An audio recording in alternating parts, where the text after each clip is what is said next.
ये जो समस्या है ना, ये एक सामाजिक समस्या है। लेकिन समाज में ये समस्या को इस तरीके से रखाया जा रहा है कि हम खैरात की ज़मीन पे बैठे हैं, तो ऐसा नहीं है।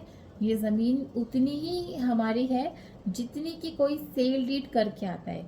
मात्र फ़र्क इतना है कि पॉलिसी मेकर्स हमारी फाइल को लेके उस तरीके से काम नहीं कर रहे हैं जैसा कि कोर्ट के आदेश थे। तो हम इसमें डिफ़ॉल्टर नहीं है, इसमें डिपार्टमेंट डिफ़ॉल्टर है। और मुझे बहुत गुस्सा आता है इस बात पे। कुछ भी करो, किसी का कैसा भी करो, मुझे कोई फ़र्क नहीं है। कोई रिप्लाई दो कोर्ट केस में, नहीं दो, वेटनरी डिपार्टमेंट के ऑफिसर्स के खिलाफ केस करो या नहीं करो मानहानि का, क्योंकि कोर्ट ने डायरेक्शन नहीं दिया एमसीडी को कि आप वैकेशन कराओ घड़ोली डेयरी फार्म के बारे में। आज के ऑर्डर में वो भी क्लियर है, लेकिन आप बैठे हो शांत, ठीक है, कोई बात नहीं। लेकिन जो आप रिप्रेजेंटेशन दिलवा रहे हो ना पब्लिक में जाके, उसमें आप ये तो मत कहो कि हमें सरकार ने दे दी थी। यार, सरकार ने कोई ज़मीन नहीं दी थी, हमारी मेहनत की ज़मीन है, कमाई हुई ज़मीन है। अलॉटी को भी सरकार ने फ्री में नहीं दी थी, पैसे लिए थे उनसे। उन ज़मीनों के बदले उस टाइम पे 5,000 के रेट थे जब ये यहाँ पे थी, तो लोगों ने 5,000 के पैसे दिए ज़मीनों के बदले में। और कोई इसमें इंस्टॉलमेंट्स नहीं थी, कोई 25 साल की रिलीज की कोई डॉक्यूमेंट्स नहीं मिले हैं, इनकी कोई टर्म्स एंड कंडीशंस नहीं थी कि ये बेच नहीं पाएंगे। ये सारी टर्म्स एंड कंडीशंस अभी नहीं बनाई है इन्होंने, फैब्रिकेट करी है, फॉर्ज डॉक्यूमेंट्स लगाए हैं। आप इनसे पूछोगे डिपार्टमेंट से, इनके पास कोई डॉक्यूमेंट्स नहीं है।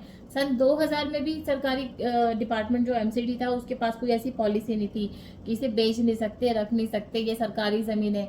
उन्होंने अलॉट कर दी थी, लाइसेंस इशू करने का काम था, डीडीए की ज़मीन थी। और डीडीए को बदले में एमसीडी ने ना आज तक कोई पैसा दिया है, ना एमसीडी ने बदले में उतनी कोई ज़मीन दी है। जब कोई ज़मीन का विवाद आता है तो सबसे पहले देखा जाता है एलएसी डिपार्टमेंट कि लैंड एक्वायर किसकी थी। जिनकी ज़मीनें थी आज तक शायद उनको मुआवजे भी नहीं मिले हैं। और फिर ये डीडीए की ज़मीन थी, पहले डीडीए ने दी एमसीडी को सिर्फ इसलिए कि रख रखाव करने के लिए। मालिकाना डीडीए को भी नहीं बनाया था, सॉरी, एमसीडी को भी नहीं बनाया था। तो एमसीडी के पास आज इसके मालिकाना हक जो अपना बताती है, कौन से प्रूफ है? मैंने तो आज तक कोई किसी केस में कोई प्रूफ नहीं देखा। मैंने पूरी फाइलें पढ़ रही हैं कोर्ट की, उसमें कहीं भी एमसीडी का ये नहीं है कि एमसीडी की ज़मीन है। सबसे पहली बात, एमसीडी के जो वेटनरी डिपार्टमेंट है उनकी सिर्फ दो पॉलिसी है, एक कैटल डेयरी पॉलिसी है, एक मीट पॉलिसी है। कैटल डेयरी पॉलिसी पे वो एक्शन ले सकते हैं, लेकिन वहाँ कैटल्स होनी चाहिए। या मीट पॉलिसी पे वो ले सकते हैं जहाँ पे ये जो मीट वीट की शॉप्स होती है वहाँ पे। उसके अलावा कोई तीसरी जगह एमसीडी का वेटनरी डिपार्टमेंट एक्शन नहीं ले सकता। बिल्डिंग डिपार्टमेंट अनऑथराइज कंस्ट्रक्शन को डील करता है। लेकिन जब ये डेयरी फार्म ऑलरेडी एक कोर्ट का इशू है, जब कोर्ट ने ऑर्डर नहीं दिया डेयरी फार्म को डेमोलिश करने के लिए, तो बिल्डिंग डिपार्टमेंट की क्या पड़ी है? फ्रेश कंस्ट्रक्शन का तो इशू समझ में आता है कि कोई कंप्लेंट कर देगा तो उसमें बिल्डिंग डिपार्टमेंट एक्शन ले सकता है। लेकिन एक किसी कोर्ट केस को मिसलीड करके रेफरेंस में एक नोटिस पे डाल के उसके रेफरेंस को अगर वेटनरी डिपार्टमेंट हमें डील कर रहा है तो वो गलत है। डेयरी फार्म की जो समस्याएं हैं उसको बताने का ये भी तरीका हो सकता है कि मैं ये नहीं कहती कि आप कुछ भी करो, आप जो जिसका मर्जी है मकान को वो वैसा करो। एटलीस्ट आप ये मत बोलो कि उसे खैरात में मिली है ज़मीन। ये बहुत ही गंभीर विषय है।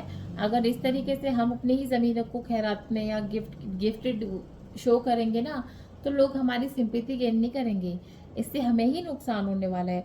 और कौन है, किसके पास है डॉक्यूमेंट्स? किसी के बह गए, किसी के जल गए, किसी का पुराना केस था, तो उनको संभाल के रखना और डेयरी फार्म के लिए फिर से लड़ना एक बहुत बड़ी बात है। और शायद लोग इस चीज़ के लिए दोबारा आवाज़ नहीं उठाएंगे। कम से कम अपनी बातों को स्पष्ट रूप से रखिए। कहीं भी जाइए, किसी भी वकील के पास जाइए, किसी भी डिपार्टमेंट में किसी भी अधिकारी के पास, किसी भी एमएलए के पास चले जाओ, अपनी बातों को ठीक से रखो। ये ज़मीन हमारी मेहनत की पैसों की ज़मीन है, ये खैरात में दी गई ज़मीन नहीं है। अगर एमसीडी के पास कोई सबूत है कि ये इसके ज़मीन के मालिक है, तो बस वो स्लिप दिखा दो, वो पेमेंट दिखा दो जो उन्होंने डीडीए को दी है, या फिर वो बदले की ज़मीन दी है। एमसीडी के पास कुछ नहीं है, एमसीडी सिर्फ ओवर रूल कर सकती है एज पर डिपार्टमेंट। तो हमारे यहाँ पे किसी की कैटल डेयरी चल नहीं रही है। तो इस तरीके के जो पब्लिकली स्टंट किए जा रहे हैं, न्यूज़ वाले ने भी पता नहीं क्या सोच के न्यूज़ बना दी, उसमें कमेंट्स, अरे इस तरीके की समस्याओं को रखना है, ये थोड़ी रखना है कि हम इसमें आके बैठ के कब्जा करके खा रहे हैं।